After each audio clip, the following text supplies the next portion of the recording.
యాదగిరిగుట్ట లక్ష్మీ నరసింహస్వామిని దర్శించుకుని ప్రత్యేక పూజల్లో పాల్గొన్నారు హర్యానా గవర్నర్ బండారు దత్తాత్రేయ. ఆయనకు ఆలయ అర్చకులు పూర్ణకుంభంతో స్వాగతం పలికారు. దర్శనం అనంతరం ఆలయ ముఖ మండపంలో వేద ఆశీర్వచనం చేశారు వేద పండితులు. లడ్డూ ప్రసాదం, స్వామివారి చిత్రపటం అందించారు. ఆలయ ఈవో భాస్కర్రావు ముందుగా పోలీసులు గౌరవ వందనంతో స్వాగతం పలికారు. ఆయన వెంట జిల్లా కలెక్టర్ హనుమంతరావు, అధికారులు తదితరులు పాల్గొన్నారు.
फोटो दिखवा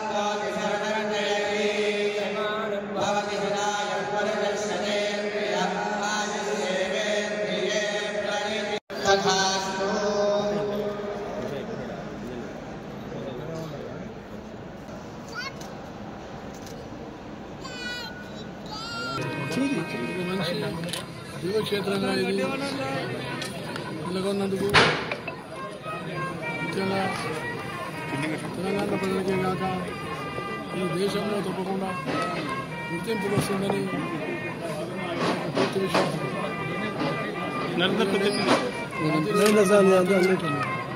చాలా ముఖ్యమైనటువంటి, అలాగే మన దేవాలయాలు చాలా పవిత్రంగా ఉంచుకోవాల్సి వస్తుంది. ఒకవైపు ఆర్థిక ప్రగతి దేశంలో కానీ రాష్ట్రంలో కానీ పెరుగుతుంది. ఇది చాలా సంతోషకరమైన విషయం.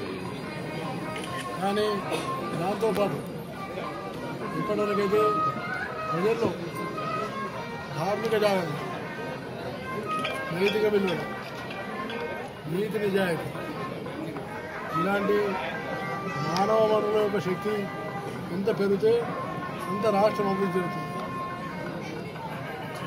భౌతికమైన సంపద రావాల్సిందే, కానీ నైతికమైన సంపద లేకుండా, నీతి నిజాయితీ లేకుండా అవినీతి కానీ ఎక్కువైపోతే అది సమాజ పతనానికే దారితీస్తుంది.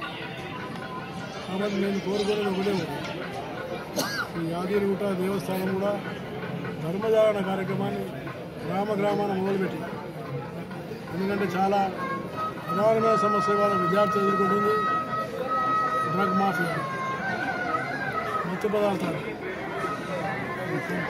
డ్రగ్ మాఫియా నుంచి మత్తు పదార్థాలను కాపాడాలంటే చట్టం ఒకవైపు ఉంది, ప్రభుత్వం ఒకవైపు ఉంది, కానీ సమాజంలో ఇది మార్పు. ప్రత్యేకించి యువత, అలాగే మహిళల మీద జరిగే అత్యాచారం రోజు రోజుకు బాగా ఇబ్బందిని కలిగిస్తుంది. ఇలాంటి కుటుంబ సమస్యలు కానీ, అనేకమైనటువంటి అనైతికమైన కార్యక్రమాలు కానీ, వీటన్నిటిని దర్యాప్తులో రానివ్వకుండా ఉండాలంటే ఈ యాదగిరిగుట్ట దేవస్థానం యొక్క పాత్ర చాలా ముఖ్యమైనదిగా నేను భావిస్తున్నాను. దీన్ని ఇంకా బాగా అభివృద్ధి చేసి దీన్ని గుర్తింపులో రావాలని నేను కోరుకుంటాను.